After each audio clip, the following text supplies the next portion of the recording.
नमस्कार, good evening, सलाम अलैकुम। मेरा नाम जोगीराज सिकीदार और आज के मल्हार की इस डिजिटल बैठक पे आपका स्वागत है। आज की जो महफिल है वो मेहदी हसन साहब के नाम पर है, उन पे समर्पित है। तो आगे बढ़ने से पहले आज के फनकारों से आपको तारीफ करा देते हैं। तबले पे है अरिंदम चक्रवर्ती जी, कीबोर्ड पे अभिजीत, गायन पे मंजीत सिंह, शुभजीत और सुचंद्रा मंडल, साउंड दीपश्री गाडगिल। और आज के साउंड कैसे अब तक अच्छा पहुंचाया जाए इसके लिए जिन्होंने पूरी हमें मदद की है और टेक्निकल सपोर्ट दिया है वो है जोस। कैमरा पे है गंधाली, टेक्निकल सपोर्ट पे रहे हैं गिफ्टी सहानी साहब जिन्होंने पूरी ये कैसे डिजिटली इन चीज़ को आगे बढ़ाया जाए इसके बारे में हमें मदद किए हैं। प्रोडक्शन इंचार्ज अगिश्मा और समीक्षा, प्रोडक्शन सपोर्ट कालीदास। हम शुक्रगुजार है कृति शाह और चैताली सरकार जी का जिन्होंने हर वक्त पे हमें ये जो महफिलें हैं उसको आगे सक्सेसफुल करने के लिए हमें मदद करते रहे हैं। तो आज के प्रोग्राम के जो बागडोर जिनके हाथ पे मैं थमाना चाहूँगा, नान अदर देन तरन्नुम साहिबा। आपने आगे भी पहले भी उनको देखा है मल्हार की बैठकों में। तरन्नुम जी के बारे में क्या बोले, एक बहुत जानी मानी हस्ती है यूएई के, और इस तरह के जो ख़ास क्यूरेटेड प्रोग्राम हैं जब भी इसके बारे में सोचते हैं तो सबसे पहले नाम जो दिमाग में आते हैं उनके बारे में। सो ओवर टू तरन्नुम जी। बहुत शुक्रिया जोगी जी आपका। और मुझे बहुत खुशी होती है हर मर्तबा जब मैं मल्हार आती हूँ और इस तरह की महफ़िलों का हिस्सा बनती हूँ, तो मेरे लिए सच जानिए बहुत फ़ख्र की बात होती है ये। तो जोगी जी जैसा कह चुके हैं कि आज की जो हमारी महफ़िल है वो हम समर्पित कर रहे हैं शहंशाह गज़ल, सुरों का सरताज और जाने कितने ही ऐसे खिताबों से जिस शख्स को नवाजा जा चुका है, जनाब मेहदी हसन साहब को। तो उनकी महफ़िल का आगाज़ मैं इस शेर के साथ करना चाहूँगी कि सुरों में शाम सजी है कई दिनों के बाद, सुरों में शाम सजी है कई दिनों के बाद, गज़ल को राह मिली है कई दिनों के बाद। वाह, शुक्रिया। तो मेहदी हसन साहब को हम सब जानते हैं बतौर गुलकार। तो यहाँ हम थोड़ी थोड़ी बातें करेंगे उनकी ज़िंदगी के बारे में, उनकी पैदाइश के बारे में, उनके खानवादे के बारे में। मेहदी हसन साहब की पैदाइश हुई थी राजस्थान में, जयपुर के पास एक गांव है झुंझुनू, वहाँ 1927 में। और ये एक कलावन ख़ानदान से ताल्लुक़ रखते थे। इनके वालिद साहब जो थे वो उस्ताद अज़ीम खां साहब और इनके चचा उस्ताद इस्माइल खां साहब सब आला दर्जे के फ़नकार हुआ करते थे। और ये ख़ान इनके नाम के साथ ऐसे जुड़ा, इन्होंने खुद ही अपने किसी इंटरव्यू में कहा था कि हम वो पश्तो वाले पठान वाले ख़ान नहीं हैं, हम वो ख़ां हैं जो गायकी में या संगीत में उस्तादी जब हासिल कर लेते हैं तो उन्हें खिताब राजे महाराजे दिया करते थे। तो ये मेहदी हसन खां साहब हैं। तो राजस्थान की क्योंकि बात हो रही है जहाँ से बुनियादी ताल्लुक़ है मेहदी हसन साहब का, तो जोगी जी क्यों ना हम आगाज़ आज की इस महफ़िल का एक कुछ उसी टच से करें जो उनके जो वतन है, आबाई वतन मेहदी हसन साहब का, वहाँ का फ्लेवर हो। और इसको पेश करेंगी एक नई टैलेंट जो कि मल्हार का हमेशा कोशिश रहती है कि किसी ना किसी नए टैलेंट को सामने पेश किया जाए, तो श्रेयांका। तो आप पहले श्रेयांका के बारे में कुछ बताएं, फिर मैं उन्हें दावत देती हूँ। जी तरन्नुम जी, तो श्रेयांका के बारे में ऐसे क्या बोलूँ, कुछ मेरे ख्याल से 5-6 साल की उम्र थी उसकी, अभी कुछ 13 साल की है वो। तो कुछ 8-9 साल पहले आई थी मेरे पास सीखने के लिए, छोटी सी बच्ची थी, अभी भी बच्ची है खैर। तो बहुत मीठा गाती है और बहुत लगन से सीखती है और मल्हार के होनहार बच्चों में से एक वो हैं। और इनका सबसे बड़ा श्रेय जो मैं उनके पेरेंट्स को दूंगा कि हर जगह पे लेके जाना, और जितने बजे बोलते हैं कि इतने बजे आज रिहर्सल कराना है, एक स्पेशल क्लास लेना है, तो पहुंच जाते हैं। तो आज के महफिल की शुरुआत मैं श्रेयांका से दरख्वास्त करूंगा कि वो शुरू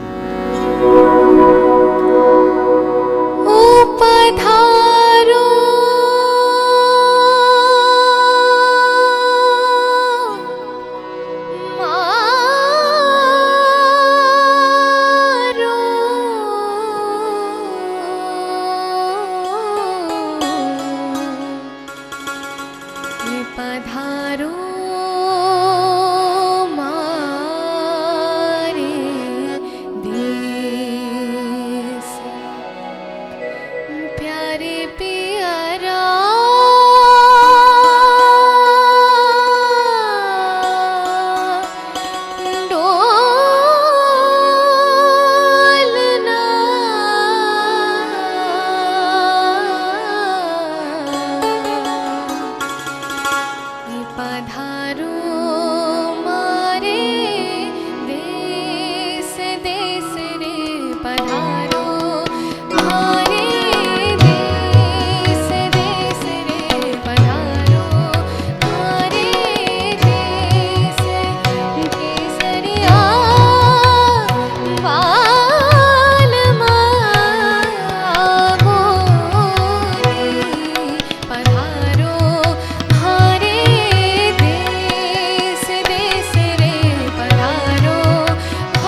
सीखने वाला है उसकी लगन के साथ साथ उसके जो पेरेंट्स हैं उनका सपोर्ट भी बहुत ज़्यादा ज़रूरी होता है बच्चों के एनकरेजमेंट के लिए, उस्ताद के अलावा। तो श्रेयांका के पेरेंट्स को हमारी तरफ से बहुत शुक्रिया, और आप ये जारी रखिए इनकी ट्रेनिंग, ताकि ये आगे भी बहुत खूबसूरत आवाज़ से हमारी और महफिलें सजाती रहें। वैसे आप लोग ज़्यादातर जानते होंगे कि ये जो गाया गया था, जो अभी श्रेयांका ने पेश किया, केसरिया बालम, वो सबसे पहली बार जयपुर के रॉयल फोर्ट में अल्लाह जिला बाई ने गाया था। उसके बाद बहुत लोगों ने इसको गाया अलग अलग तरीक़ों से, लेकिन जो सबसे ज़्यादा मकबूल हुई है कॉम्पोजिशन वो मेहदी हसन साहब वाली हुई है। तो हम उन्हें कहते हैं गज़ल का सरताज, लेकिन अगर देखा जाए उन्होंने क्या नहीं गाया, कोई भी फॉर्म ऑफ सिंगिंग अछूता नहीं रहा उनसे। लेकिन क्योंकि गज़ल का सरताज कहा जाता है तो चलिए रुख अपना करते हैं गज़ल की तरफ। सभी लोग जानते हैं कि गज़ल जो है वो उर्दू अदब की या लिटरेचर की जो है सबसे पॉपुलर एक फॉर्म या सिंफ है। तो जब हम गज़ल का जिक्र करते हैं सबसे पहले मेहदी हसन का साहब, उनका नाम जो है बेसाख्ता आ जाता है कि गज़ल यानी मेहदी हसन। तो गज़ल किस तरह लिखी जाती है और फिर किस तरह उसे पेश किया जाता है, लिखने पे देखिए क्या कहते हैं एक शायर कि यूं ही लफ्ज़ों में हरारत नहीं आती अफजल, अफजल इलाहाबादी साहब हैं। यूं ही लफ्ज़ों में हरारत नहीं आती अफजल, जब कलम खून में डूबे तो गज़ल होती है। तो और मेरे ख्याल से उसी तरह से जो संगीतकार या मौसीकार है वो भी खून पसीने की मेहनत करके उस मकाम तक पहुंचते हैं जिस पे मेहदी हसन साहब थे।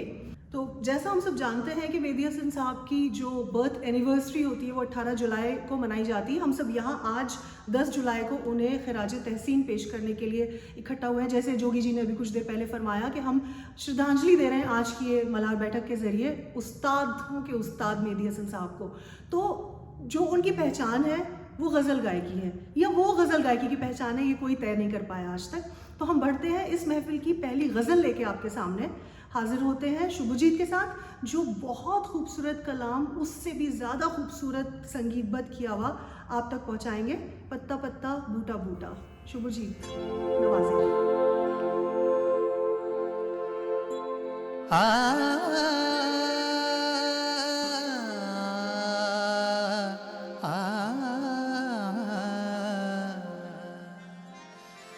पत्ता पत्ता बूटा बूटा, पत्ता पत्ता बूटा बूटा, हाल हमारा जाने हैं, हाल हमारा जाने हैं, बूटा बूटा जाने हैं, जाने ना जाने गुल ही न जाने, जाने ना जाने गुल ही न जाने, बाग तो सारा जाने हैं, पत्ता पत्ता बूटा बूटा, पत्ता पत्ता बूटा बूटा।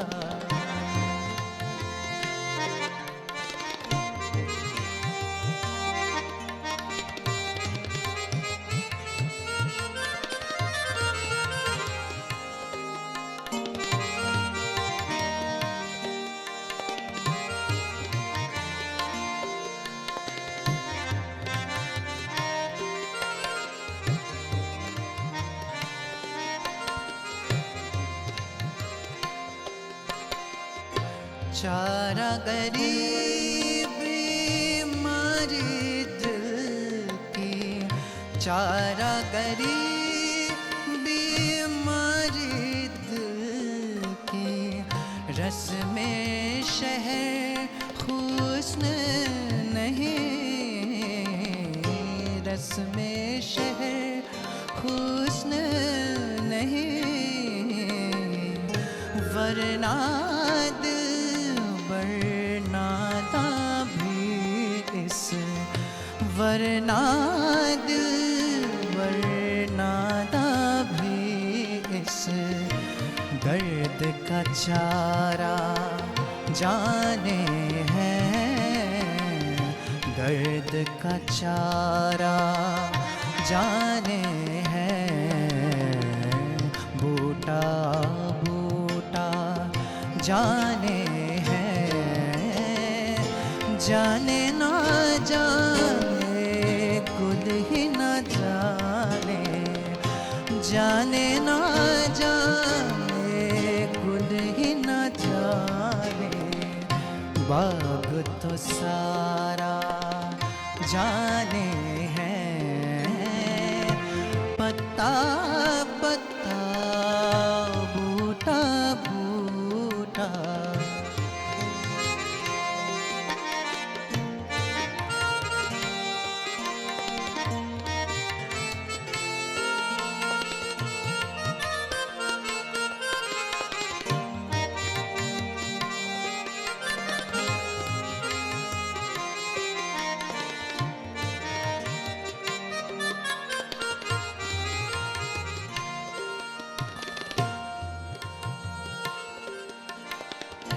मेहर वफा लुत्फ इनायत, मेहर वफा लुत्फ इनायत, एक से वाकिफ में नहीं,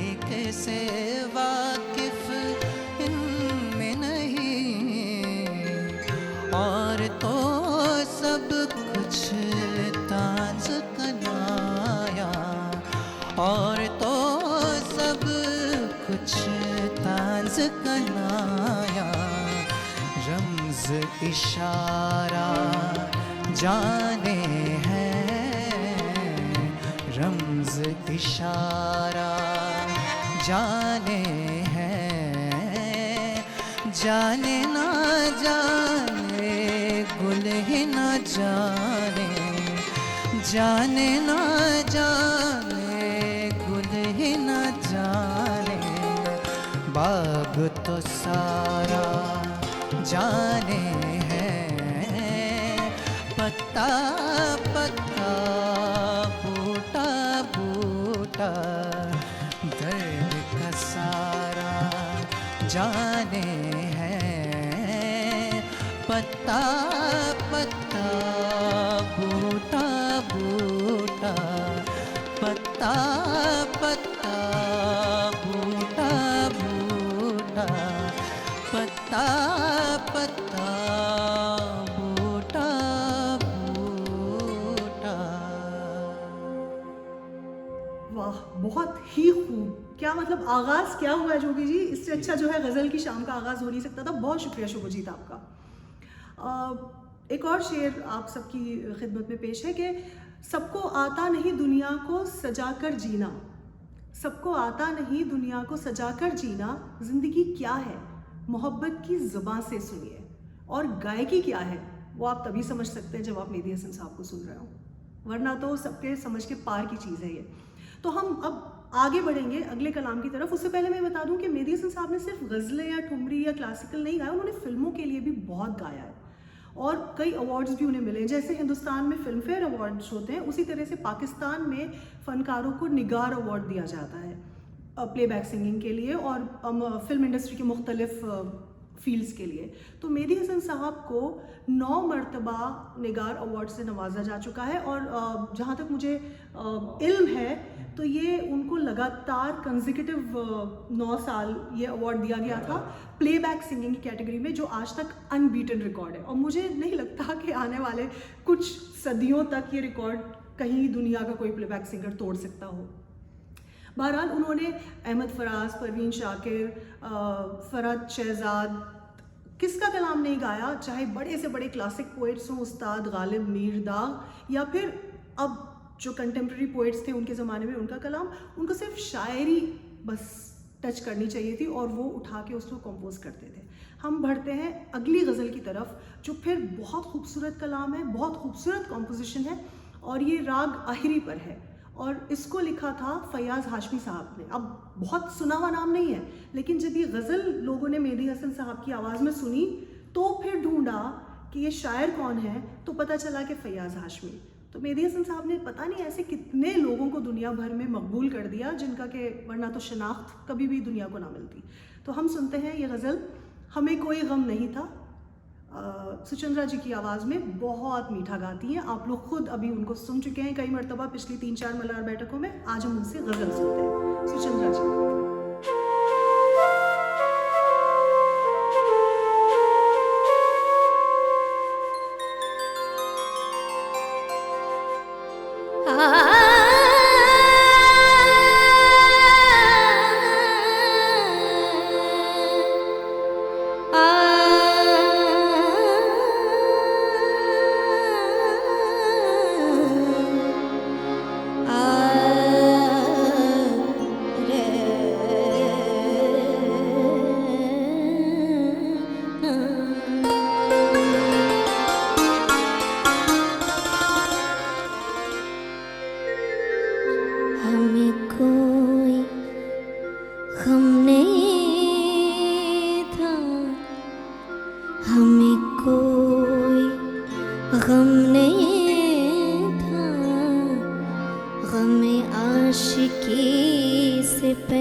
आशिकी से पहले ना थी दुश्मनी किसी से, ना थी दुश्मनी किसी से, तेरी दोस्ती से पहले हमें कोई गम नहीं था, हमें आशिकी से पहले।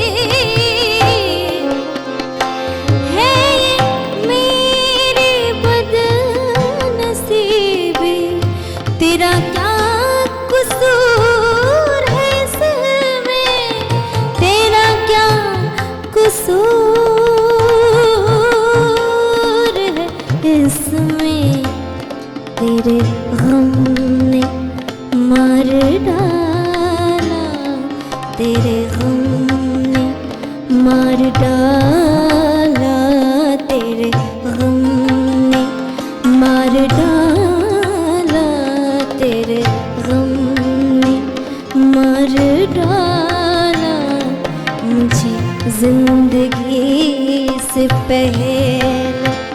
ना थी दुश्मनी किसी से, ना थी दुश्मनी किसी से, तेरी दोस्ती से पहले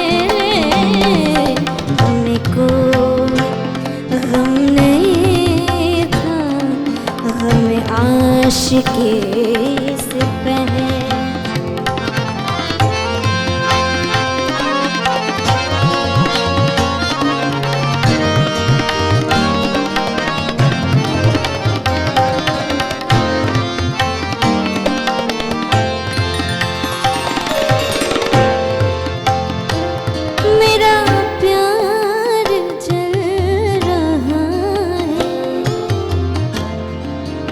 मेरा प्यार जल रहा है, मेरा प्यार जल रहा है, मेरा प्यार जल रहा है। अरे चांद आज छुप जा, अरे चांद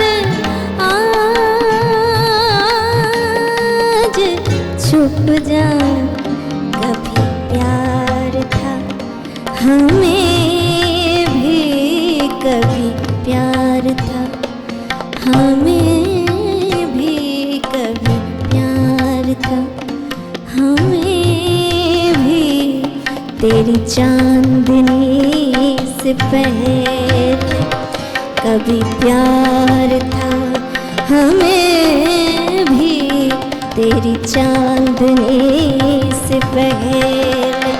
ना थी दुश्मनी किसी से, ना थी दुश्मनी किसी से, तेरी दोस्ती से पहले हमें कोई गम नहीं था, हमें कोई गम नहीं था, हमें कोई गम नहीं था, गम आशिकी से पहले हमें कोई गम नहीं था, गम आशिकी से पहले, गम आशिकी से पहले।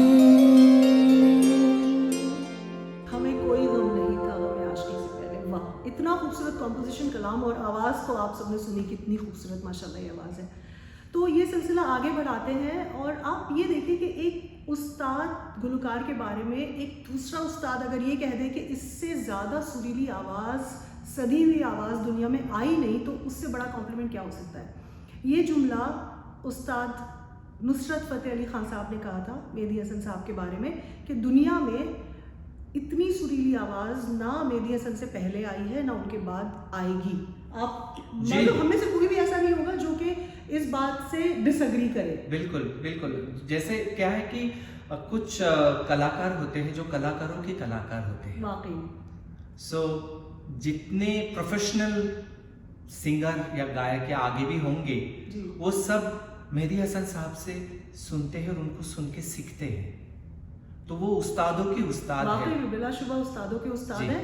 और मतलब उनका रुखसत हो जाना एक बड़ा अजीब सा वैक्यूम क्रिएट हो गया उस इंडस्ट्री में। लेकिन आप जी। ये देखें कि उनके बाद उनसे सीख के कितने लोग आए हैं और आज तक उनकी उस धरोहर को आगे बढ़ा रहे हैं। तो हम भी सिलसिला आगे बढ़ाते हैं। मैं अपनी प्लेलिस्ट पे जाऊं या हम फरमाइशें देखें? फरमाइशें क्योंकि ज़रूर आ रही हैं हमारे जी पास। आए तो बहुत अच्छे अच्छे कुछ गज़लें आई हैं। तो एक जो मेरा पर्सनल फेवरेट है, मेरे बहुत पसंदीदा है, और वो है एक बस तू ही नहीं मुझसे खफा हो बैठा। बहुत खूबसूरत कलाम है, बेहद खूबसूरत कलाम है शहजाद अहमद शहजाद साहब का। जी। ये भी कोई बहुत बड़ा नाम नहीं था, लेकिन फिर वही है कि जब मंजर आम पे आए तो किस तरह आए। तो इसकी फरमाइश आपके पास आ रही है, लेकिन इसकी फरमाइश मैं आपसे करूंगी कि आप सुना। अरे बाबा, ठीक है जी, शुक्र है ये गाना ये गज़ल आता है मेरे को। तो ये किस राग पर है? तो ये राग है राग मियाँ मल्हार। और राग मियाँ मल्हार, जो इसको मियाँ मल्हार इसलिए कहते हैं क्योंकि मियाँ तानसेन इसको दरबार में गाते थे और कहते हैं कि इसके गाने से बरसात आती थी। तो हमारे यहाँ तो आजकल बरसात इंडिया में काफ़ी जगहों पे ऑलरेडी आ जी। चुकी है। तो चलिए उस बरसात का मज़ा हम यहाँ लेते हैं इस गज़ल के साथ। आपसे मैं गुजारिश करूँगी कि अब आप जगह स्टेज पे संभालें, हम आपको वहाँ सुनेंगे। जी जी। तो हाज़िर मेहदी हसन साहब से पूछा गया कि उनके दौर के जो गुलकार थे उनमें से उन्हें कौन बहुत पसंद था। तो उन्होंने खैर उनके जो हमअसर उस ज़माने में गुलकार थे बहुत बड़े बड़े नाम थे सभी। तो उन्होंने कहा कि नूरजहाँ का अंदाज़ सबसे मुनफरद है, बहुत अलग है, यूनिक अंदाज़ है नूरजहाँ का। फरीदा खानम की आवाज़ में एक कन थी, मतलब उन्होंने यही लफ्ज़ इस्तेमाल किया है, मैंने इंटरव्यू उनका देखा था कि फरीदा खानम की आवाज़ में एक अलग सी कोई कन थी। और उसके अलावा उन्होंने कहा कि इकबाल बानो साहिबा की जो आवाज़ थी वो भी बिल्कुल अलग क्वालिटी थी, जो भारीपन था, ठहराव था। तो मेहदी हसन साहब ने अपने सीनियर गुलकारों से सीखा बहुत, लेकिन सीखने की हद तक उन्होंने एमुलेट करने की किसी को कोशिश नहीं की कि मैं उनके जैसा गाऊं। लेकिन हाँ, जैसा मैं अभी जोगी जी से कह रही थी कि मेहदी हसन साहब को देख के बहुत लोगों ने सीखा और आज तक जनरेशन उनको देख के सीख ही रही है। तो ओवर टू जोगी जी, आप प्लीज़ हमें नवाजें उस कलाम से जिसका अभी जिक्र हुआ था कि एक बस तू ही नहीं मुझसे खफा हो बैठा।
एक बस तू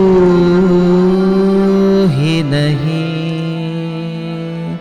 एक बस तू ही नहीं, मुझसे खफा हो बैठा।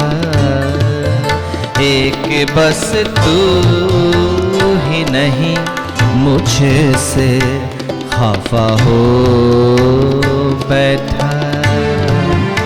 मैंने जो संग, मैंने जो संग तराशा था, खुदा हो बैठा। एक बस तू ही नहीं, मुझसे खफा हो बैठा।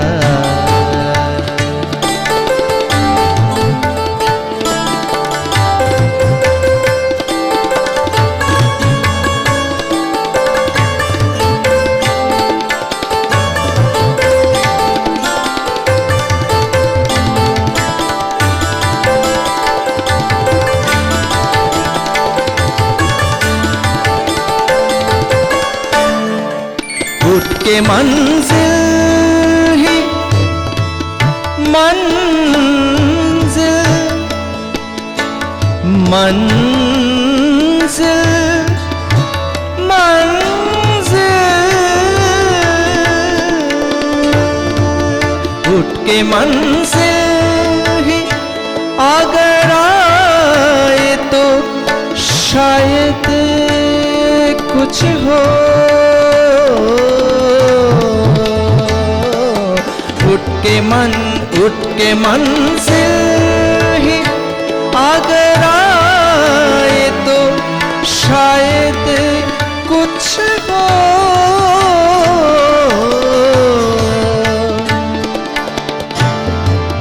शौक ये मंजिल तो मेरा बुलापा हो बैठा। शौक ये मंजिल तो मेरा बुलापा हो बैठा। एक बस तू ही नहीं, मुझसे खफा हो बैठा।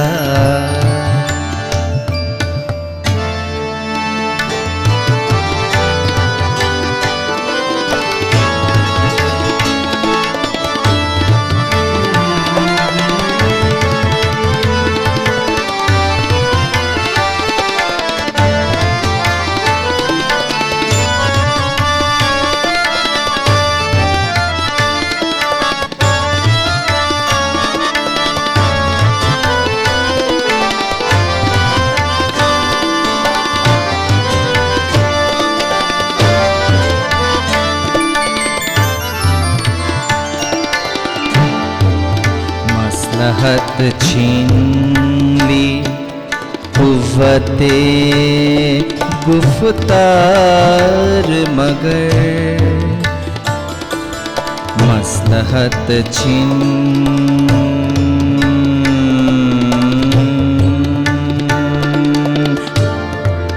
मसलहत छीन ली कुव्वते गुफ्तार मगर, कुछ न कहना ही मेरा मेरी खता हो बैठा। एक बस तू ही नहीं, मुझसे खफा हो बैठा।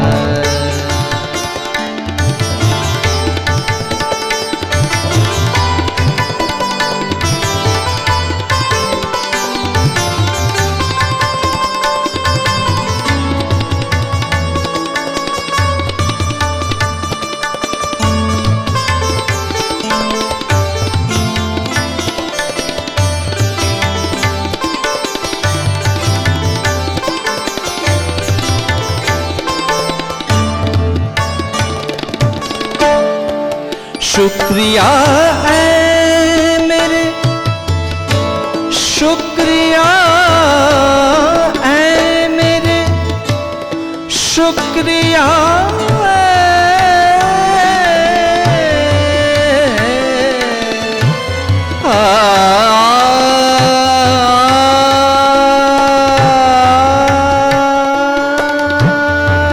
शुक्रिया ऐ मेरे कातिल, ऐ मसीहा मेरे, शुक्रिया ऐ मेरे कातिल, ऐ मसीहा मेरे,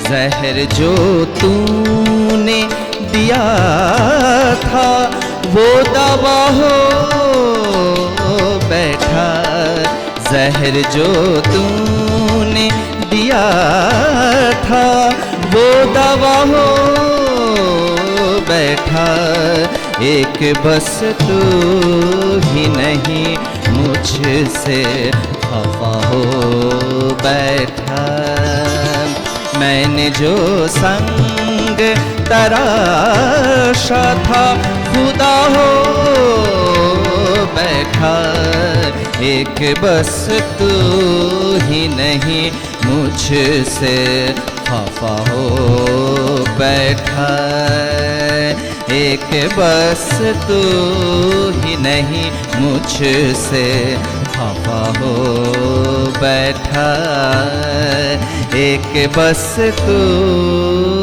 ही नहीं मुझसे खफा हो बैठा।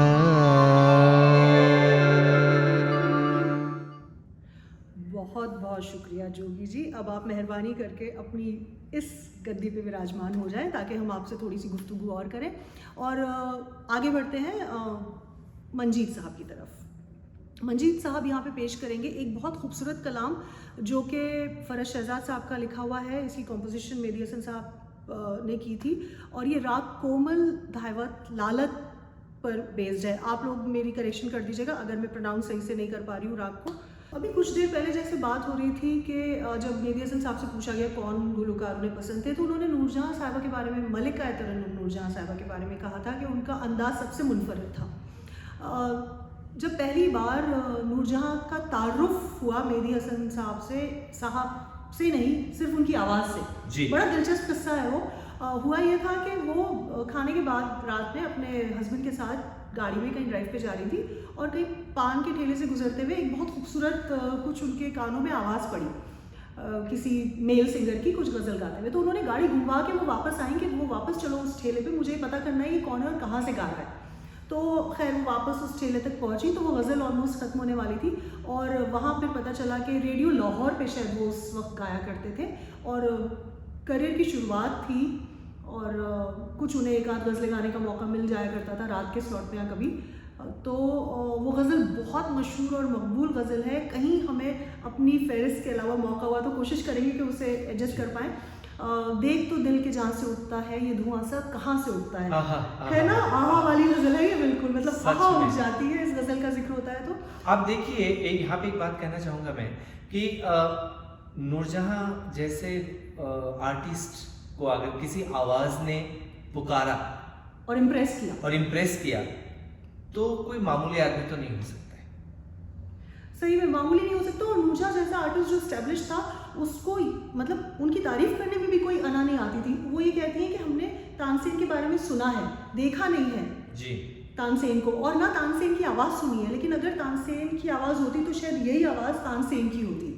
तो मतलब आप देखें कि एक बड़ा फनकार सिर्फ अपनी कामयाबी से नहीं बनता, वो उससे भी बनता है कि वो दूसरे फनकारों को कितनी वैल्यू देता है और कितना अप्रिशिएट करता है। और उनका बड़प्पन है, बिल्कुल बड़प्पन है, बिल्कुल। तो चलिए हम सिलसिला आगे बढ़ाते हैं क्योंकि अब मेहदी हसन साहब के बारे में बातें इतनी है कि नेवर एंडिंग बातें ही चलती रहेंगी हमारी। तो अगली दरख्वास्त मैं करना चाहूँगी मंजीत साहब से कि फ़रज शहजाद साहब का कलाम है ये और बहुत बुरा है फिर भी तुमसे अच्छा है। अगर आप अपनी बहुत पुख्ता बहुत खूबसूरत आवाज़ में हमें उस कलाम से नवाजें तो बहुत शुक्रिया आपका मंजीत साहब।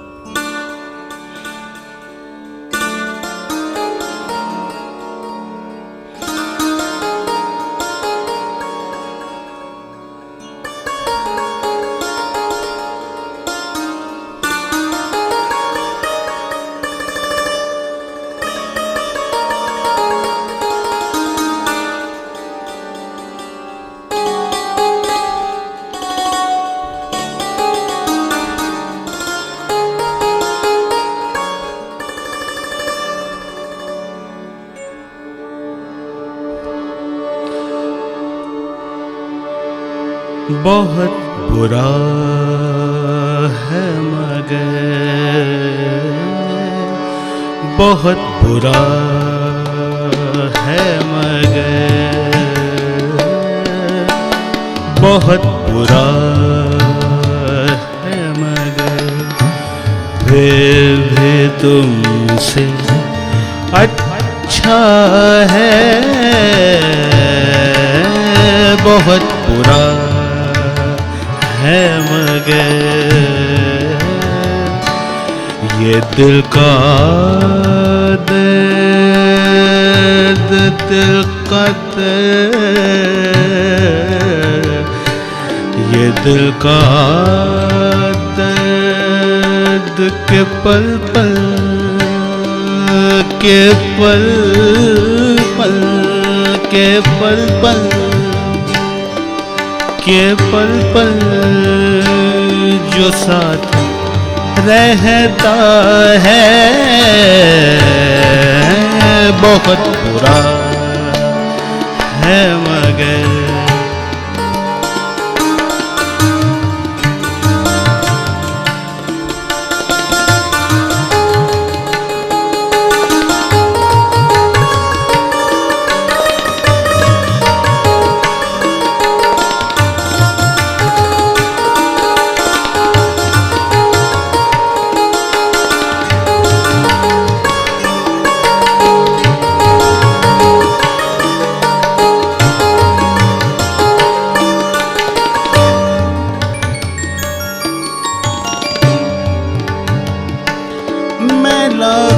एक शिकस्ता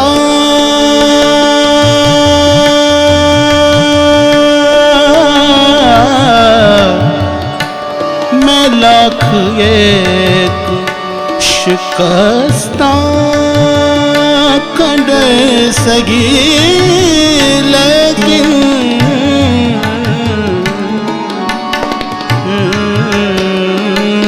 खुशी हुई है कि तू भी खंडर में रहता है खुशी हुई है कि तू भी खंडर में रहता है ये दिल का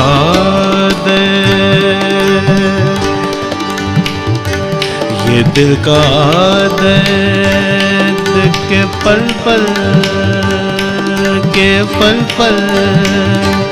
जो साथ रहता है बहुत बुरा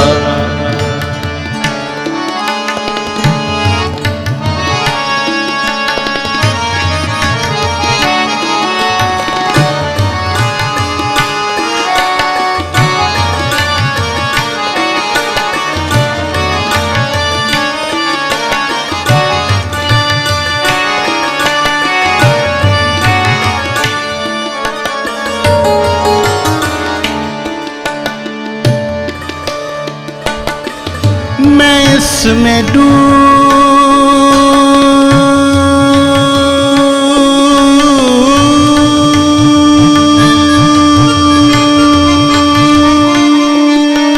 न जाऊं मैं इसमें डूब न जाऊं तो क्या तो क्या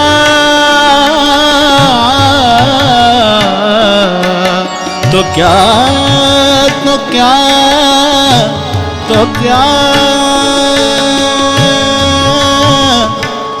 मैं इसमें डूब न जाऊं तो क्या करूं आखिर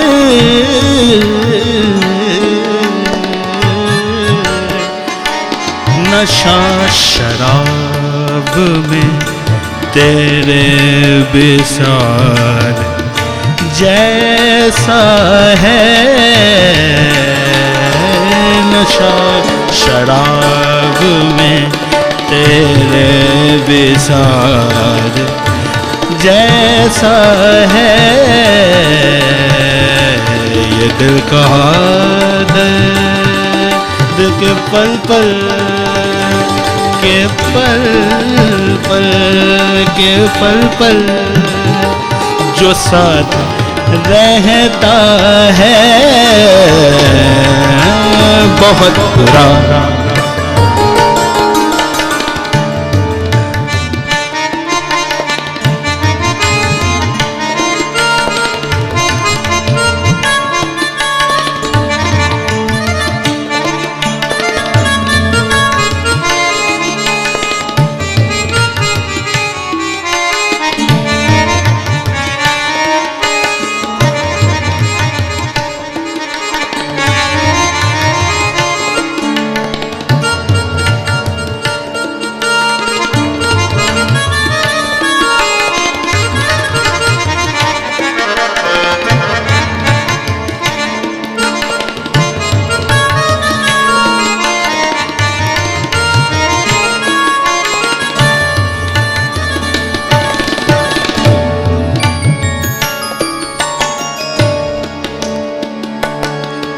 गम की सर्द हवा हौसला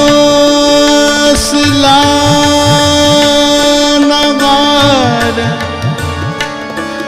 गम की सर्द हवा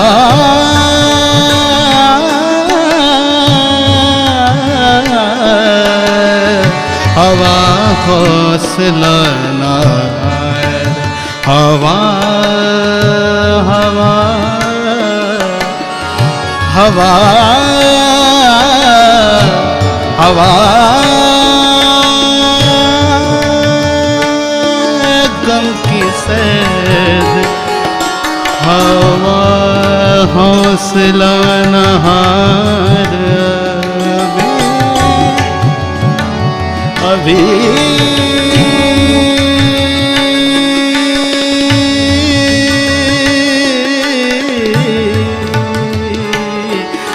गम की सर्द हवा हौसला नहार भी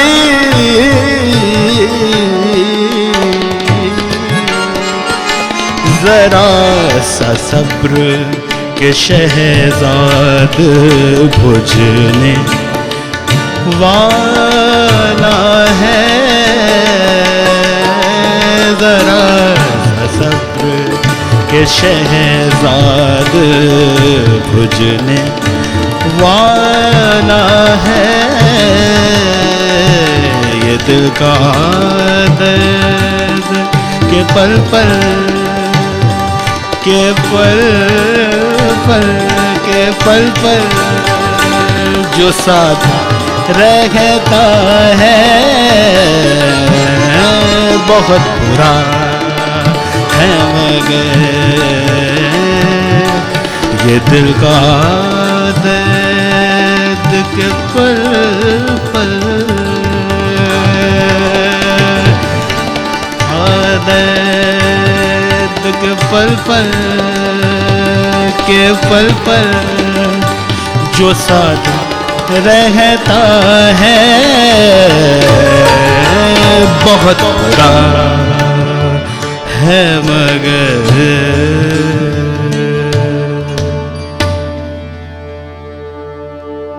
बहुत बहुत शुक्रिया मंजीत जी, बहुत मज़ा आ गया। और जितनी भी दफ़ा ये गज़ल सुनते हैं इसका भी वही इफेक्ट है, मुझे लगता है उनकी सारी कॉम्पोजिशंस का ये इफेक्ट है कि आप जितनी दफ़ा सुनिए हर दफ़ा लगता है कि आप शायद पहली बार सुन रहे हैं वो जी। और उनके बारे में और एक चीज़ है मैं जो जिक्र करना चाहूँगा कि मेहदी हसन साहब रागों को इस तरह से हमेशा मेरे को एक हमेशा लगता है कि उन्होंने इस राग के बारे में कैसे सोचा कि इसमें यही वाला राग अच्छा लगेगा, और लगता है कि और कुछ तो उसमें फिट आएगा ही नहीं जैसे।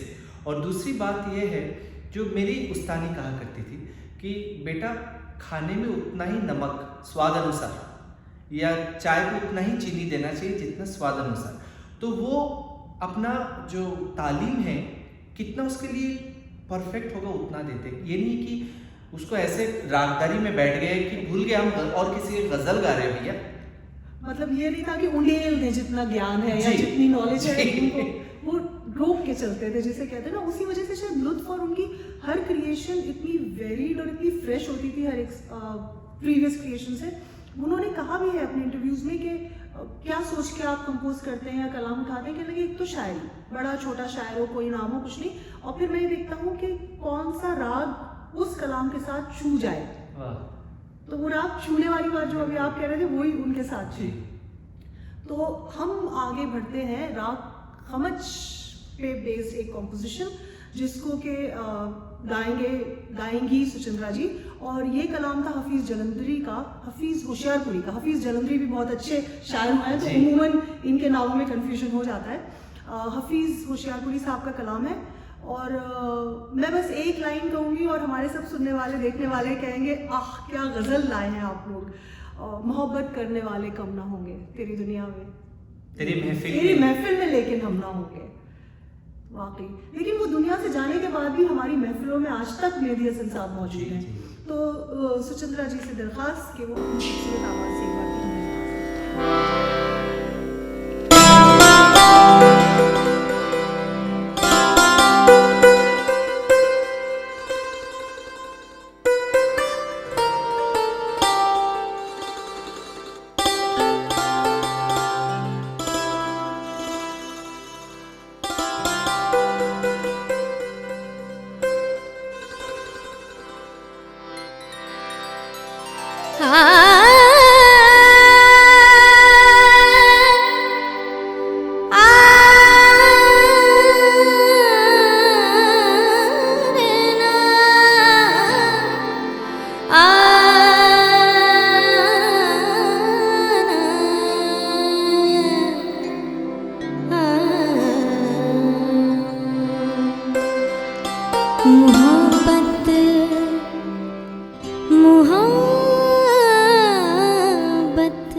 मोहब्बत करने वाले कम न होंगे, मोहब्बत करने वाले कम न होंगे, तेरी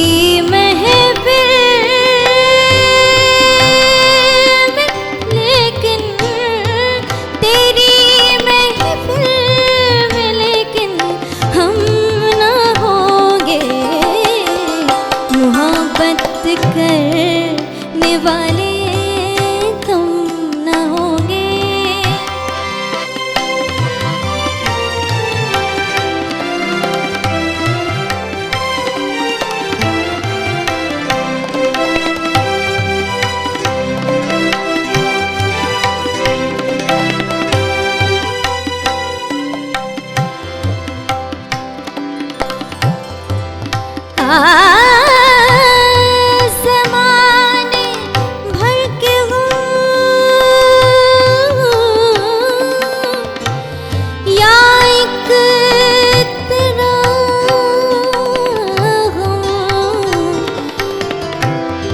ज़माने भर के गम, ज़माने भर के गम, ज़माने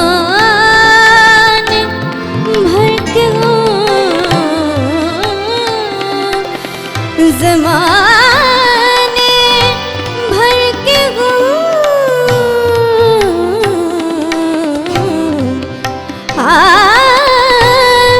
ज़माने भर के गम,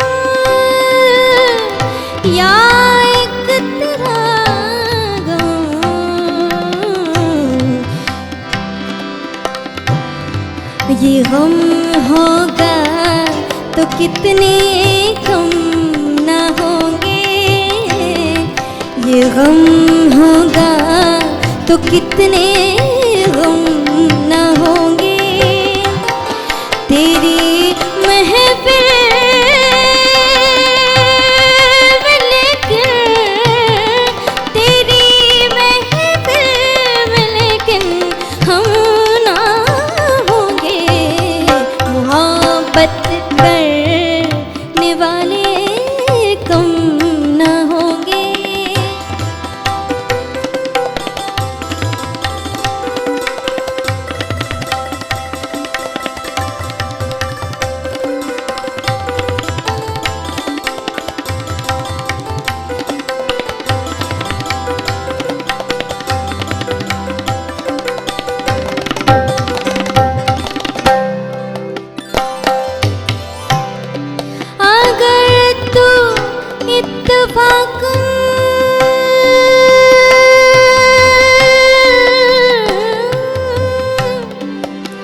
इत्तेफाकन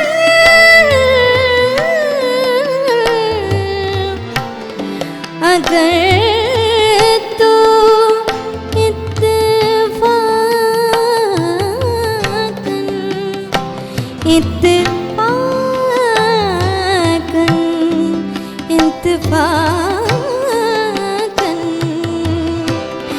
अगर तू इत्तेफाकन मिल भी जाए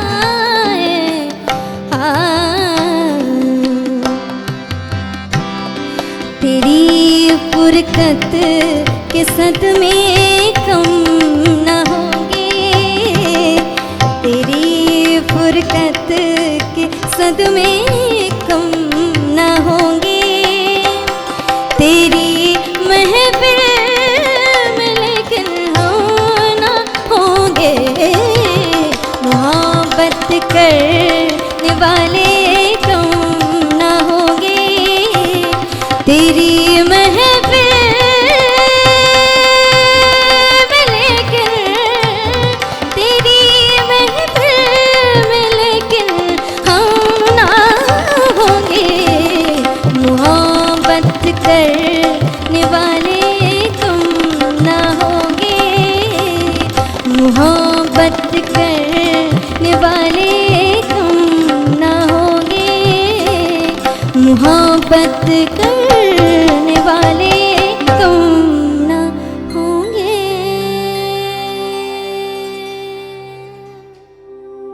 जोगी जी, मैं आपसे दरख्वास्त करूंगी, एक बार फिर आपको जहमत दूंगी, लेकिन ऐसा नहीं हो सकता कि हम आपसे सिर्फ बातें करें और आपकी गायकी ना सुने, कि आप स्टेज पे तशरीफ ले जाएं और हमें ये जो एक बड़ा अलग कॉम्पोजिशन की हम बात जी, कर रहे हैं। यह है एक्चुअली ठुमरी, ट्रेडिशनल ठुमरी है। जी। उमड़ घुमड़ घिरी आई, जी। जो राग मिश्र देश पे है। और देश जो है, इस राग देश इस मौसम में यानी मानसून में हमारे जो पूरे इंडिया पाकिस्तान में अभी मानसून छाया हुआ है, जी, जी। इस समय गाया जाते हैं। देश राग में झूला है, अलग अलग कॉम्पोजिशंस है और ये मिश्र देश में है। और मैं सुचंद्रा जी को दरख्वास्त करूँगा, वो साथ में थोड़ा अगर गाए तो थोड़ा मज़ा आ जाएगा उसके साथ। मज़ा दोबाला हो जाएगा, जैसे कहा जाता है। जी जी ज़रूर। सुचंद्रा जी, हमें बहुत अच्छा लगेगा अगर आप जोगी जी का साथ देंगी इस अगली प्रेजेंटेशन में। तो जोगी जी, आप वहाँ पे तशरीफ़ ले जाएं। तो हाज़रीन, जैसा कि जिक्र हो रहा है मेहदी हसन साहब की गायकी के बारे में, तो हम मतलब सिर्फ ये नहीं है कि गज़ल पे ही फोकस करें और उनकी गायकी के और जो अलग पहलू हैं उनको नज़रअंदाज करने की जुर्रत भी करें, क्योंकि वो किया नहीं जा सकता। अब जैसे जोगी जी आपके सामने पेश करने वाले हैं, वो ठुमरी है, और अभी आपने जो उनकी मेहदी हसन साहब की कंपोज की हुई गज़लें सुनी, तो वो देखिए कि क्या उनका कंपोजिशन था और ये देखिए कि क्या इस चीज़ का कंपोजिशन है।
उमड़ घुमड़ घिरियाई रे सजनी बदरा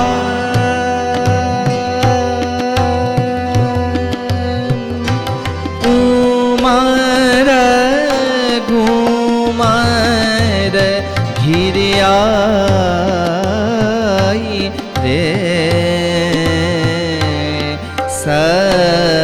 सजनी बदरा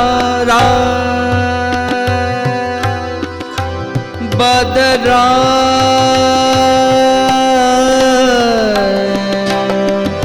बदरा रे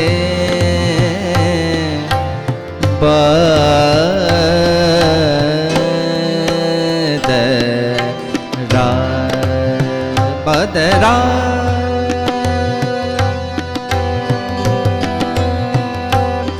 उमड़ घुमर घिरे आई रे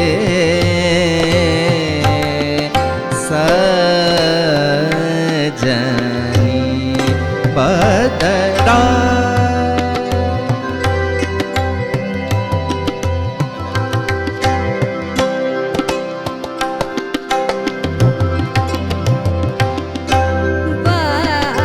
बदरा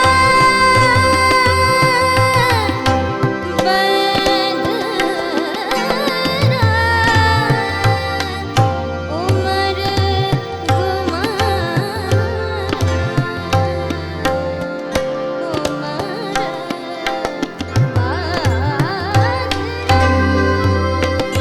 बदरा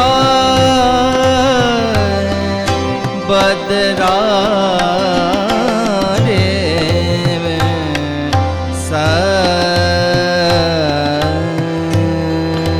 सजनी बदरा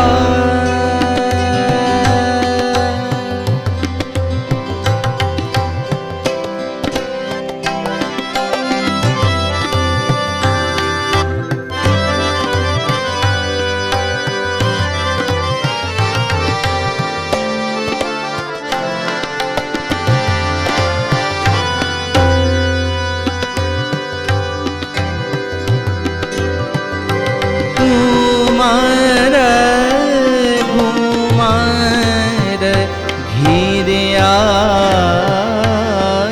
रे सजनी बदरा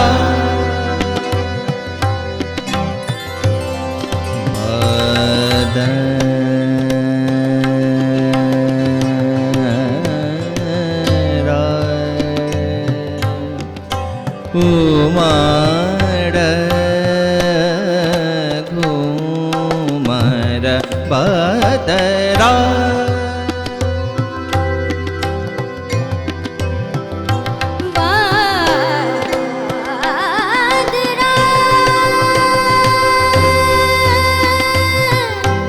उमर घुमर उमर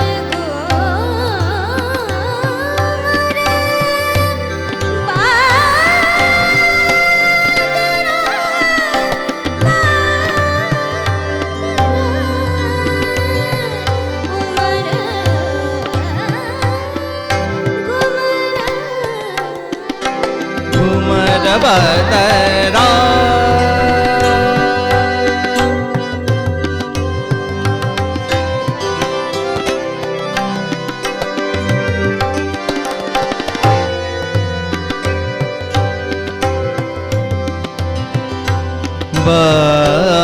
बदरा बदरा घुमर घुमर घिरे आई बदरा बदरा बदरा घिरे आई रे बदरा बदरा रे उमड़ घुमड़ घिरे आई रे सजनी सजनी बदरा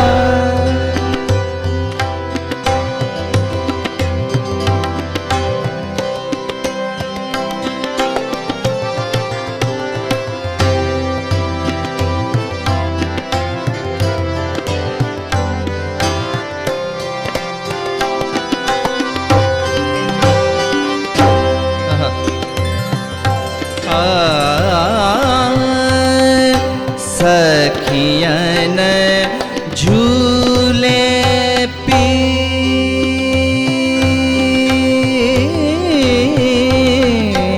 सखियन झूले पी संग झूले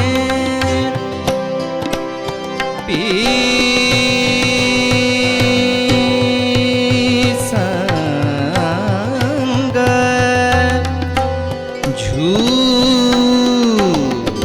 झूले पी संग झूले पी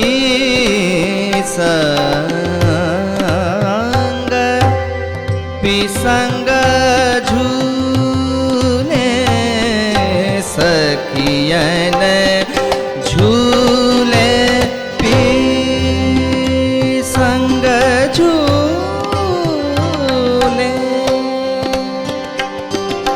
सखिया झूले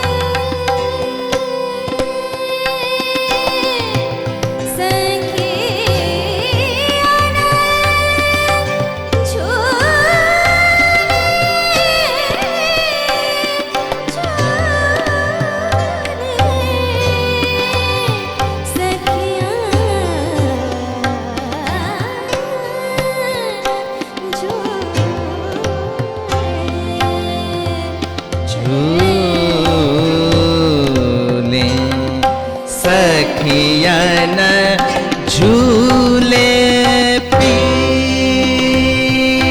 संग झूले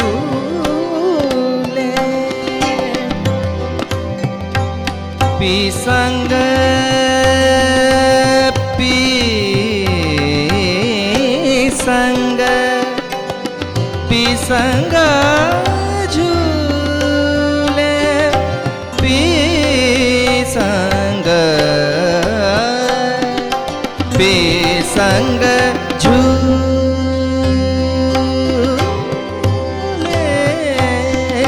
सखियन झूले पी संग झूले मोहे साजन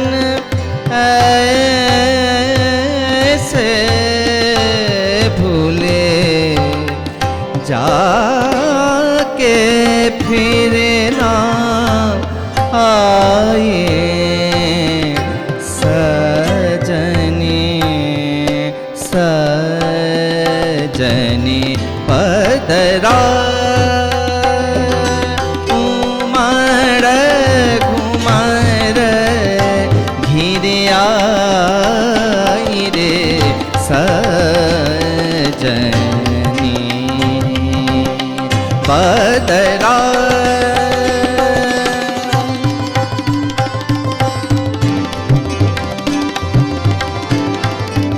उमर घुमर घिरिया रे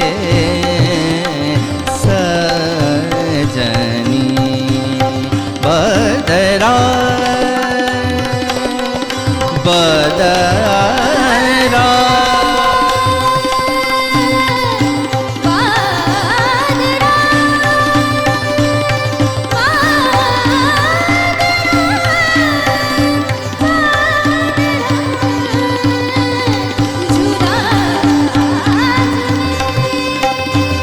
बदरा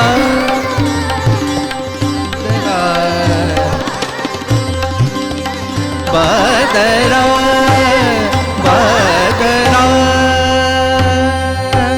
उमर उमर घुमर घी घिरे आई रे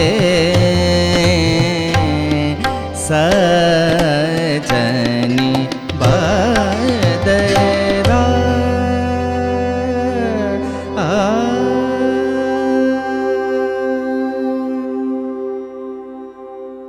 अब हम आगे बढ़ते हैं जोगी जी और फिर गज़ल की तरफ आते हैं, क्योंकि गज़ल any time is everybody's favourite. मतलब अगर देखा जाए और जो सुकून मिलता है रूह तक, जो तर हो जाता है इंसान, वो गज़ल के ज़रिए शायद ज़्यादा होता है। तो ये भी मेहदी हसन साहब का एक शाहकार माना जाता है, अगला कलाम जो मेरी फहरिस्त में है। और मेरे ख्याल से जितने भी हमारे लोग हाज़िर हमारे साथ जुड़े हुए हैं, अगर आप उनका दिल टटोलेंगे या अपनी प्ले फरमाइशें देखेंगे जो कि आ रही हैं, लाजिम है कि ये गज़ल हो उसमें। तो बहुत मशहूर गज़ल, और इसमें एक ख़ास बात यह है कि इसमें 2 अशआर ऐसे हैं जो कि इस गज़ल के नहीं हैं, लेकिन मेहदी हसन साहब ने उन्हें इस तरह से कंपोज किया है कि वो लगता ही नहीं है कि इस गज़ल के नहीं है। मैं बात कर रही हूँ अहमद फराज की लिखी हुई बहुत खूबसूरत गज़ल की। यहाँ पे मैं ये एक शेर पढ़ूंगी, आप समझ जाएंगे कि किस गज़ल की बात हो रही है। हालांकि ये शेर अहमद फराज साहब का लिखा हुआ नहीं है, एक दूसरे शायर थे, मेरे ख्याल से तलब बागपती साहब, उनके ये 2 शेर हैं जो मेहदी हसन साहब ने इस गज़ल में लिए हैं, तालिब बागपती साहब। तो गज़ल कुछ यूँ है, जैसे तुझे आते हैं ना आने के बहाने। आप सभी समझ गए होंगे कि इस गज़ल की तरफ हम लोग रुख कर रहे हैं। जैसे तुझे आते हैं ना आने के बहाने, वैसे ही किसी रोज़ न जाने के लिए आ। है ना बहुत खूबसूरत। माना कि मोहब्बत का छुपाना है मोहब्बत, माना कि मोहब्बत का छुपाना है मोहब्बत, चुपके से किसी रोज़ जताने के लिए आ। तो ये हमारी लिस्ट में भी था, और मैंने आपको पहले से नहीं बताया था क्योंकि मुझे लगा था किसी की फरमाइश आएगी तो मैं आप में से किसी से दरख्वास्त करूँगी प्लीज़ थोड़ा सा सुना दें। तो मैं अगर आपकी इजाज़त हो तो सुचंद्रा जी को फिर से ज़हमत दूँ। जी जी जी जी। तो सुचंद्रा जी आप अगर 2 शेर उसमें से गाए तो बहुत अच्छा लगेगा जी। Over to you.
किस किस को बताएंगे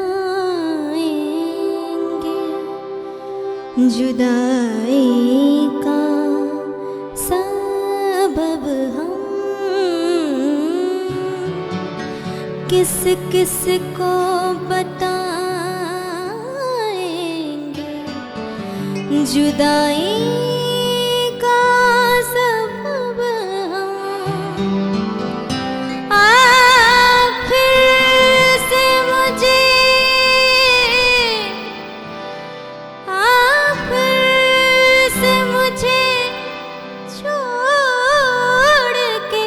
जाने के लिए रंजिशी सही दिल ये दुखाने के लिए रंजिशी सही आप से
भी तो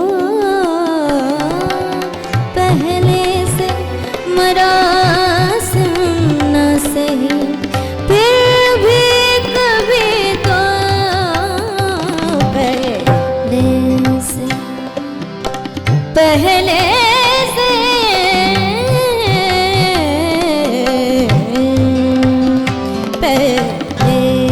से मरासिम न सही, फिर भी कभी तो पहले से मरासिम न सही, फिर भी कभी तो रस्मों हो रही दुनिया ही निभाने के लिए रंजिशे सही, दिल दुखाने के लिए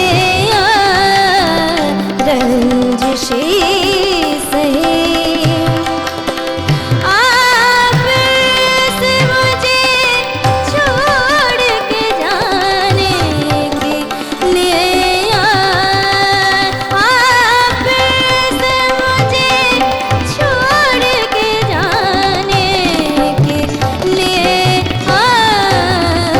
रंजिशे सही, दिल दुखाने के लिए रंजिशे सही, रंजिशे सही, रंजिशे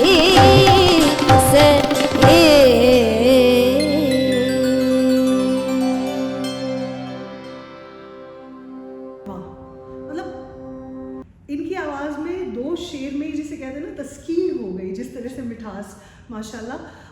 बहुत एक दिलचस्प किस्सा इस गज़ल का ये भी है कि अहमद फराज दुबई एयरपोर्ट पे कहीं आए हुए थे और कस्टम्स पे थे और उनका कुछ वज़न ज़्यादा हो गया था, तो लोग पहचानते नहीं थे। अब तो सेलिब्रिटीज़ सोशल मीडिया की वजह से हर जगह चप्पे चप्पे पे छाए हुए हैं, तो यहाँ कस्टम्स पे उन्हें रोका गया। जब उनका पासपोर्ट देखा, नाम देखा अहमद फराज, तो उनसे कहा गया कि अच्छा आप रंजिशी सही वाले अहमद फराज हैं।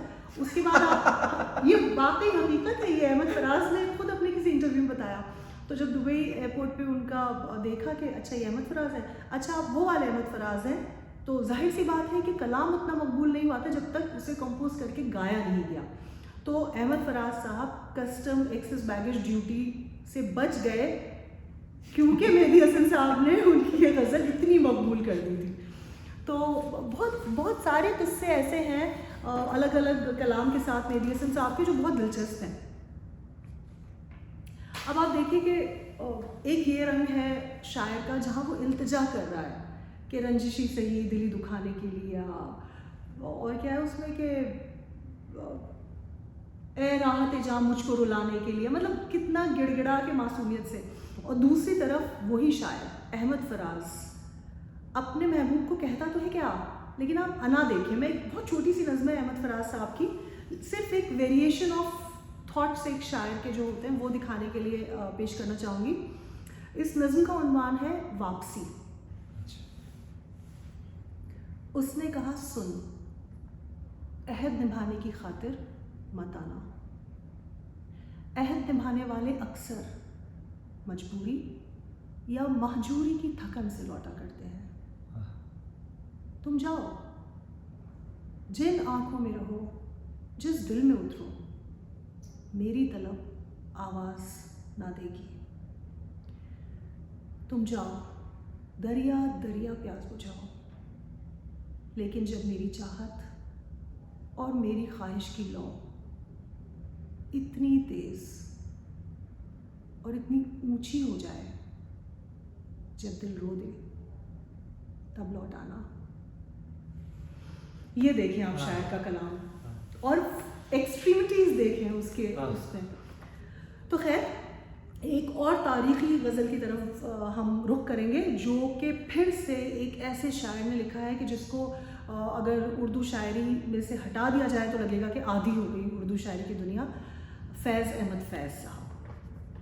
तो फैज़ अहमद फैज़ साहब का कलाम लेके मंजीत जी मैं आपसे गुजारिश करूँगी आप फिर अपनी आवाज़ में हमें सुनाएं। और ये कलाम है गुलों में रंग भरे बाद नौबहार चले, चले भी आओ कि गुलशन का कारोबार चले। और ये राग झंझोटी पर है, और इसकी कुछ खासियत है इस राग की? देखिए, मैं रिसेंटली मेरा एक एक्सपीरियंस हुआ है इस गज़ल के साथ। एक मेरे ख्याल से 2 साल पहले एक फिल्म आई थी हैदर, 2 से ज़्यादा जी। जी। उस पे विशाल भारद्वाज जी ने जी। ये गाने को, गज़ल को यूज़ किया है। जी। और आपसे बात करते तो मेरे रोंगटे खड़े हो रहे हैं। मतलब ऐसा उसके जो लफ्ज़ है, मतलब पता नहीं, I am loss of words तो जो बोलूं, कि जैसे कहते हैं ना, कुछ है जैसे वो अंदर उतर जाती है आपको, वो सुनने के बाद जैसे लगता है कि बात नहीं करते किसी से, वो ऐसे गज़ल या ऐसे कॉम्पोजिशन है। नहीं, वाकई में आप सही कह रहे हैं। ख़ासतौर से इसका वो शेर, कफ़स उदास है यारो सबा से कुछ तो कहो, जी। कहीं तो बहरे खुदा आज जिक्र यार चले, मतलब मायूसी आप देखें इसमें। तो चले हम आगे बढ़ते हैं मंजीत जी की तरफ और सुनते हैं गुलों में रंग भरे बादे नौबहार चले।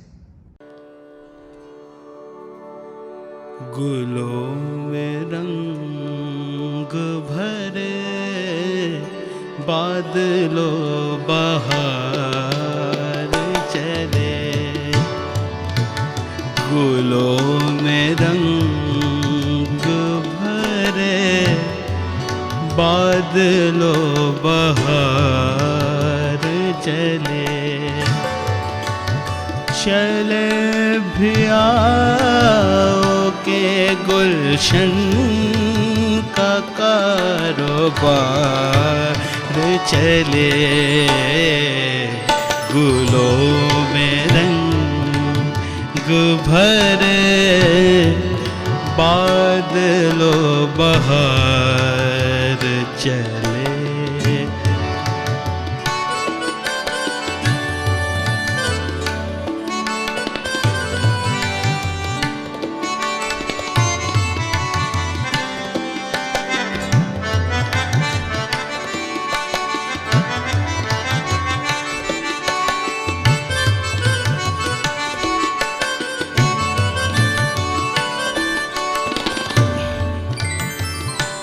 कफ़स उदास है यारो सबा से कुछ तो कहो,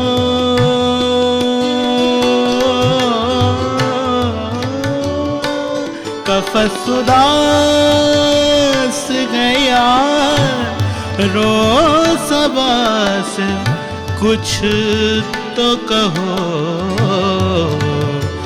कहीं तो बहर खुदा आज जिक्र यार चले, कहीं तो बहर खुदा आज जिक्र यार चले,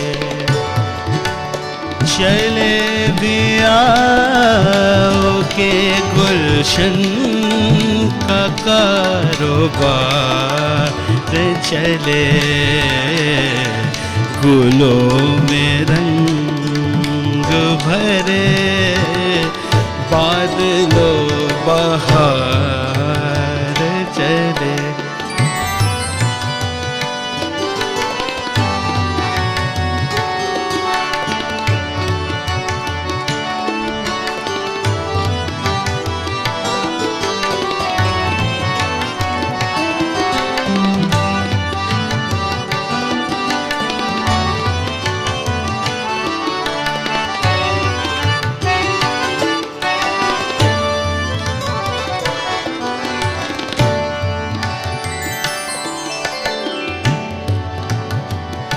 जो हम पे गुजरी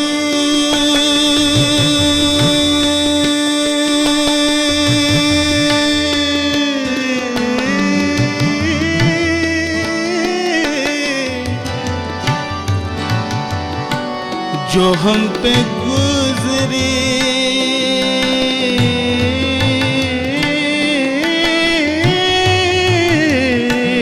जो हम पे गुजरी सो गुजरी मगर शबे हिजरा हमारे अश्क तेरे आकबत सवार चले, हमारे अश्क तेरे आकबत सवार चले, चले भी आओ के गुलशन का कारोबार चले,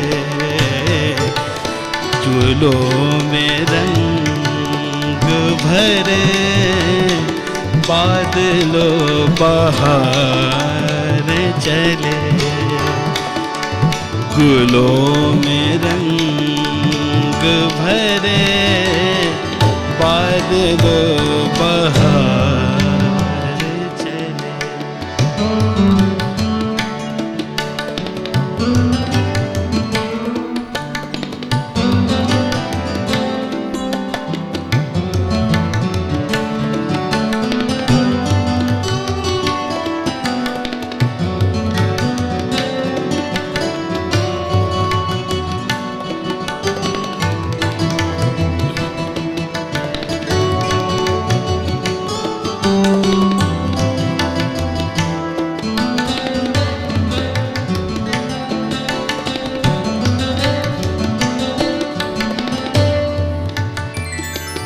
मकान फैज़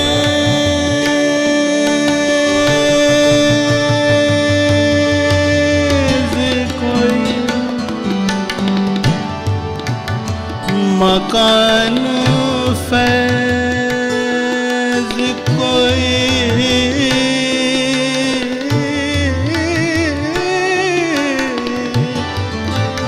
मकान फैज़ कोई राह में जचा ही नहीं, जो कुए यार से निकले तो सूबेदार चले, चले भी आओ के गुलशन का कारोबार चले, चले भी आओ के गुलशन का कारोबार चले, गुलों में रंग भरे बादलों बहार चले, गुलों में रंग, गुलों में रंग, गुलों में रंग भरे बादलों बहार चले।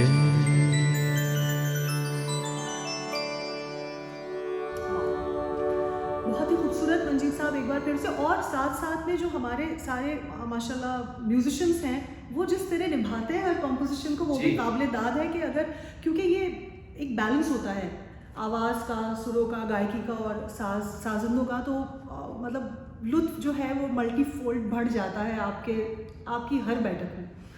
और जो लोग हमारे साथ जुड़े हुए हैं इस वक्त, हमको देख रहे हैं ऑनलाइन और सुन रहे हैं इतनी खूबसूरत गज़लें, उन सबसे दरख्वास्त है कि अपना फीडबैक भेजते रहिए। जी, मैं देख रहा था आलोक जी के काफी सारे फीडबैक आ रहे हैं। आलोक जी मिस कर रहे होंगे बेचारों के कब एक्चुअल बैठक शुरू हो और वो यहाँ मौजूद हो। बहुत लोग मिस कर रहे हैं। अच्छा, जैसे अभी मैंने कुछ देर पहले अहमद फराज का किस्सा दुबई कस्टम्स का बताया, इसी तरह ये गुलों में रंग भरे का फैज़ अहमद फैज़ साहब का किस्सा है। तो हर गज़ल मेहदी हसन साहब की हो गई थी, जैसे हर गाना हमारे यहाँ मोहम्मद रफ़ी का हो गया। कोई नहीं जानता शकील बदायूनी ने लिखा है, मजरू सुल्तानपुरी ने लिखा, आनंद बख्शी ने लिखा है, सभी जानते हैं मोहम्मद रफ़ी वाला गाना। तो फैज़ अहमद फैज़ एक मुशायरे में गए तो पढ़ रहे थे, उनसे फरमाइश आती ऑडियंस में से कि अरे भाई ज़रा वो मेहदी हसन वाली गुलों में रंग भरे तो सुना दीजिए। तो उसके बाद से वो जिस मुशायरे में जाते थे, वो कहते हैं मैं जाता था, मुझसे फरमाइश होती थी तो मैं खुद पहले कह देता था अच्छा भाई अब मैं मेहदी हसन वाली गुलों में रंग भरे सुनाता हूँ। बहरहाल हम सिलसिला आगे बढ़ाते हैं अपना कि गायकी अगर हम देखें तो उसमें जब तक आप जज्बात ना उड़ेल दे अपने, सिर्फ आप हलक से नहीं गा सकते। जी। जब तक आप दिल से ना गाएं तो सुनने वाले की रूह तक शायद नहीं पहुंचता। और यही वजह है कि जो ये उस्ताद हुए, मेहदी हसन साहब, नूरजहां, गुलाम अली, फरीदा खानम साहिबा, इकबाल बानो, जगजीत सिंह जी, ये सब वो लोग हैं जिन्होंने जो है दिल से गाया और इस तरह गाया कि हमारी रूहों में उतरता चला गया। और न सिर्फ उनकी आवाज़ें बल्कि उनका बहुत बड़ा कंट्रीब्यूशन है उर्दू अदब को लोगों तक, घर घर तक पहुंचाने में। जी। अगर आज हम और आप ये बैठक कर रहे हैं और हमारे साथ इतने सारे लोग जुड़े हुए हैं मेहदी हसन साहब को सुनने के लिए, तो वो सब वो गज़लें सुन रहे हैं जो शायद कहीं लाइब्रेरीज़ में होती, किन्हीं घरों की शेल्व्स में होती और लोगों तक ना पहुंच पाती अगर ये फ़नकार हमारे साथ ना होते। तो एक ऐसा एहसान इन सभी का है, चाहे वो सबसे आप तानसेन कह लें या आज तक के गुलकार कह लें, कि हम लोगों को जो फेमिलियर कराया लिरिक्स से और कलाम से, वो इन सब गुलकारों ने कराया। तो हम लोग ये कहते हैं कि हमारी ये फेवरेट है, हमारी ये फेवरेट है, हमारी ये फेवरेट है। जब मेहदी हसन साहब से किसी ने पूछा उनकी फेवरेट, आपको पता उन्होंने कौन सी गज़लें बताई? नहीं, पता होगा आपको? नहीं पता है। एक तो वो ये जिस पे अभी आपने कहा था, आह जी, देख जी, तो जी। दिल के जहाँ से उठता है, ये धुआं सा कहाँ से उठता है। फिर है ज़िंदगी में तो सभी प्यार किया करते हाँ। हैं। फिर गुलों में रंग भरे, जो भी हमने सुना मंजी जी की आवाज़ में, इतना खूबसूरत कलाम। और तूने ये फूल जो जुल्फों में छुपा हाँ। रखा है, और मुझे तुम नज़र से गिरा तो रहे हो। और ये सब वो कलाम है जो किसी ना किसी की फरमाइश के तौर पे हमारे पास आ जाता है। तो सिर्फ उन्होंने उर्दू गज़लें नहीं गाई, उन्होंने बंगाली में भी गाया है, पश्तो में भी गाया है। अच्छा, ये नहीं पता था मेरे को। उन्होंने क्योंकि फिल्मों के लिए गाया जी। तो उन्होंने बंगाली, पश्तो में भी गाया और 20,000 से ज़्यादा रिकॉर्डेड उनके नगमे हैं। बहुत मेहनत की इन्होंने अपने उस्ताद मेहदी हसन साहब ने। ऐसा नहीं है कि वो कलावंत ख़ानदान के थे। 8 साल की उम्र में उन्होंने राजा के दरबार में परफॉर्म पहली बार किया था। पार्टीशन के कई साल बाद वो जब गए तो उस हमाहमी में किसको म्यूज़िक का वो था, आपको पता, उन्होंने साइकिल पंक्चर की दुकान खोली, कितने कितने मेहनत के काम किए। हम लोग आज उनको देखते हैं, अरे वो ऐसे सिंगर थे, वहाँ पहुँच गए होंगे, लेकिन मशक्क़त उसके पीछे कितनी थी, कितना दर्द तकलीफ़ें उन्होंने उठाई। तो शायद वही दर्द उतर गया उनके अंदर, तासीर जिसे कहते हैं ना, जैसे बेगम अख्तर की ज़िंदगी में हुआ, जब वो उस दर्द से गुजरी तो उनकी आवाज़ की तासीर पलट चुकी थी। इसी तरह मेहदी हसन साहब के साथ भी हुआ। और इत्तेफाक और हैरान करने वाली बात यह है कि इनको उर्दू नहीं आती थी, उर्दू इन्होंने पढ़ी नहीं थी। इनकी तालीम हिंदी और संस्कृत में हुई थी। उर्दू इन्होंने सीखी अपने बड़े भाई से। तो कहते हैं कि मेरी जो तालीम हुई है उर्दू में और अल्फाज की अदायगी में, या उन अल्फाज के पीछे छिपे हुए मायने को समझने में, वो मेरे बड़े भाई और जिनको वो अपना उस्ताद मानते थे, और जो जिस तरह के एलीट सर्कल में मेरा उठना बैठना उनकी वजह से होता था, वहाँ से मैंने सीखा। तो बहरहाल उनके 20,000 से ज़्यादा रिकॉर्डेड गाने हैं, और उन गानों के अलावा जो उनकी धरोहर चल रही है वो आज की इन महफिलों की तरह चल रही है और चलती रहेगी। तो अब हम ऑलमोस्ट आखिरी पड़ाव पे पहुंच चुके हैं। जी। दिल तो नहीं भर रहा है? नहीं, देखिए, हमारी तरफ से प्रॉमिस ये है कि हम कोशिश करेंगे 90 मिनट्स में प्रोग्राम को बांध के रखने का। आपकी मजबूरी है, मेरा नहीं दिल कर रहा, मान रहा है, इन सब कभी नहीं मान रहा होगा। और अभी तो ये लग रहा है कि वो लोग और गाते रहे और हम वाकई में सुनते रहे, लेकिन जी उन 90 मिनट का वादा है तो कोशिश की जाए कि वादे को निभाएं। तो आगे बढ़ते हैं हम एक बेहद खूबसूरत कलाम के साथ, जो एक बार फिर अहमद फराज का है, और जो राग प्रतीक्षा या भूपेश्वरी, तो ये नाम अलग क्यों है एक राग के? तो मेरे को डिटेल्स तो उतना पता नहीं है, लेकिन जितना मेरे को कहीं पे पढ़ा था कि राग भूपेश्वरी जो है उसको सुनते हैं तो जैसे लगता है कोई आपकी प्रतीक्षा कर रहा है। ओह अच्छा। somebody is waiting, so उसका जो एक टेल अगर बोले, अच्छा, कि खत्म नहीं हो रही है, एक आस कंटिन्यूअस जी, आस लगी हुई है। जी जी। तो मेरे ख्याल से उन्होंने शायद फिर ये कलाम इसीलिए उस राग पे लिया होगा। जिस गज़ल का मैं जिक्र कर रही हूँ वो है अब के हम बिछड़े तो शायद कभी ख्वाबों में मिले। तो ये हम सुनेंगे शुभजीत जी की आवाज़ में एक बार फिर, और इसके बाद आपसे लेंगे इजाज़त। लेकिन हम आपसे ख्वाबों में नहीं मिलेंगे, हम आपसे यहीं मल्हार की अगली बैठक में मिलेंगे। शुभजीत जी, over to you.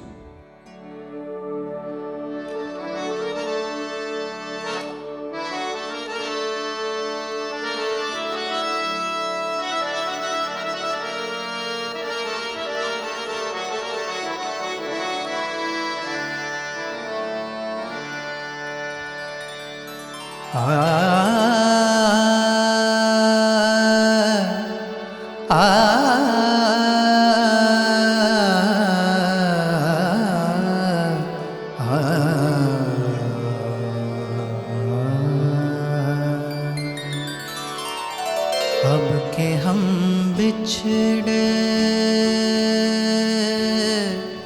बिछड़े बिछड़े, अब के हम बिछड़े तो शायद कभी ख्वाबों में मिले। अब के हम बिछड़े तो शायद कभी ख्वाबों में मिले। अब के हम बिछड़े जिस तरह सूखे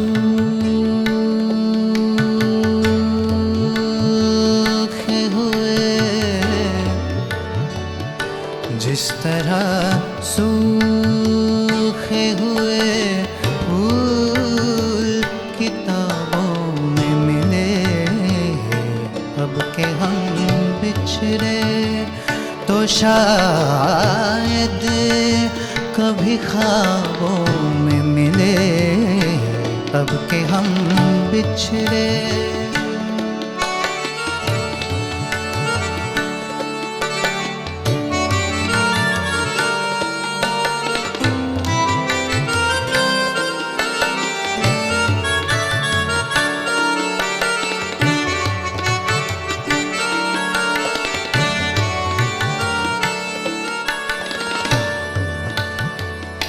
ढूंढे उजरे हुए, ढूंढे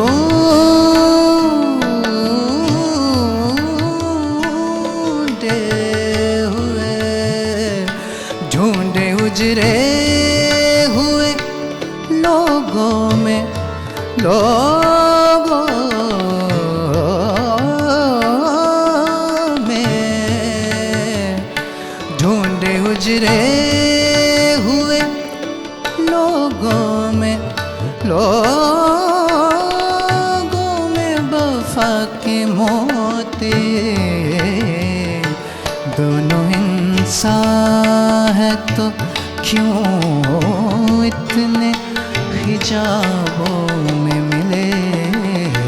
अब के हम बिछड़े तो शायद कभी ख्वाबों में मिले।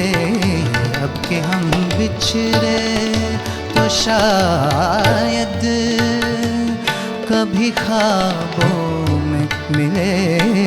अब के हम बिछड़े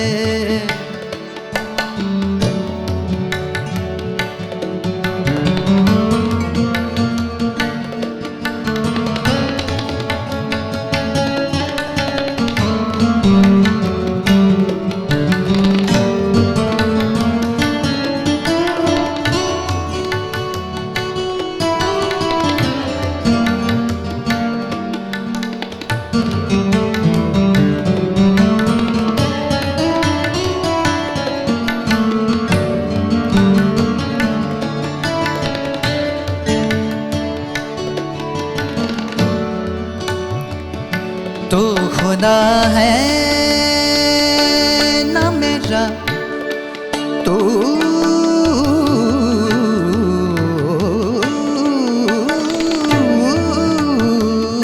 तो खुदा है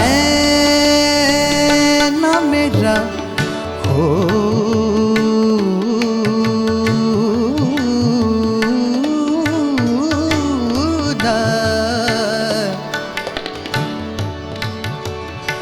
तो खुदा है न मेरा। इश्क फरिश्तों जैसा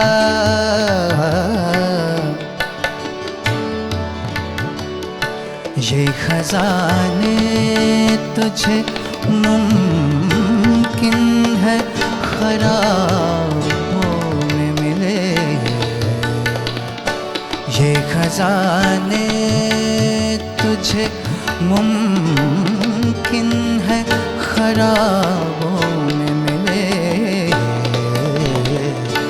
अब के हम बिछड़े तो शायद कभी ख्वाबों में मिले, अब के हम बिछड़े तो शायद कभी ख्वाबों में मिले। अब के हम बिछड़े, अब के हम बिछड़े, अब के हम बिछड़े।